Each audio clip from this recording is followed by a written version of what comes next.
ವನವಾಸದ ಸಮಯದಲ್ಲಿ ರಾಮ ಮತ್ತು ಸೀತೆಯನ್ನು ರಕ್ಷಿಸಲು ಲಕ್ಷ್ಮಣನು ನಿದ್ರೆಯಿಂದ ದೂರವಿರಲು ಬಯಸಿದನು. ನಿದ್ರಿಸುವುದನ್ನು ತಪ್ಪಿಸಲು ಲಕ್ಷ್ಮಣನು ನಿದ್ರಾ ದೇವತೆಯಾದ ನಿದ್ರಾಳನ್ನು ಸಂಪರ್ಕಿಸಿ 14 ವರ್ಷಗಳ ಕಾಲ ತನ್ನ ನಿದ್ರೆಯನ್ನು ಮರಳಿ ಪಡೆಯುವಂತೆ ಕೇಳಿಕೊಂಡನು.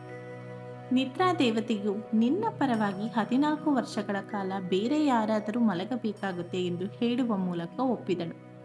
ಲಕ್ಷ್ಮಣನು ತನ್ನ ಹೆಂಡತಿ ಊರ್ಮಿಳ ಬಳಿಗೆ ಹೋಗಿ ತನ್ನ ನಿದ್ರೆಯನ್ನು ತೆಗೆದುಕೊಳ್ಳುತ್ತೀಯಾ ಎಂದು ಕೇಳಿ ಅವಳನ್ನು ಒಪ್ಪಿಸಿದನು ಮತ್ತು ಅವಳು ತನ್ನ ಪತಿ ಲಕ್ಷ್ಮಣನಿಗಾಗಿ 14 ವರ್ಷಗಳ ಕಾಲ ನಿದ್ರಿಸಲು ಒಪ್ಪಿದಳು. ಹೀಗೆ ಲಕ್ಷ್ಮಣನು 14 ವರ್ಷಗಳ ಕಾಲ ನಿದ್ರೆಯನ್ನು ತ್ಯಜಿಸುವುದರಿಂದ ಆತನನ್ನು ಗೂಢಾಕೇಶ ಎಂದು ಕರೆಯುತ್ತಾರೆ. ಗೂಢಾಕೇಶ ಎಂದರೆ ನಿದ್ರೆಯನ್ನು ಗೆದ್ದವನು ಎಂದರ್ಥ. ಸುದೀರ್ಘ ವರ್ಷಗಳವರೆಗೆ ನಿದ್ರೆಯನ್ನು ತ್ಯಜಿಸಿದ ಲಕ್ಷ್ಮಣನಿಗೆ ರಾವಣನ ಹಿರಿಯ ಮಗ ಮೇಘನಾದನನ್ನು ಕೊಲ್ಲಲು ಸಾಧ್ಯವಾಯಿತು. ಇನ್ನು ಈ ರಾವಣನ ಮಗ ಮೇಘನಾದ ಸಾಮಾನ್ಯ ಮನುಷ್ಯನಲ್ಲ, ಇಂದ್ರನನ್ನೇ ಗೆದ್ದವನು. ತ್ರಿಮೂರ್ತಿ, ಬ್ರಹ್ಮಾಸ್ತ್ರ, ನಾರಾಯಣಾಸ್ತ್ರ ಮತ್ತು ಪಾಶುಪತಾಸ್ತ್ರವನ್ನು ಹೊಂದಿದವನು. ಈ ಮೇಘನಾದನನ್ನು ಕೊಲ್ಲಲು ಒಬ್ಬ ಗೂಢಾಕೇಶನಿಂದ ಮಾತ್ರ ಸಾಧ್ಯವಿರುತ್ತದೆ.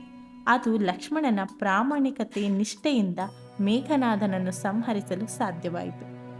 ನಾನು ಮೇಘನಾ. ನನ್ನ ವಿಡಿಯೋಸ್ಗಾಗಿ ಲೈಕ್, ಶೇರ್ ಹಾಗೂ ಸಬ್ಸ್ಕ್ರೈಬ್ ಮಾಡಿ.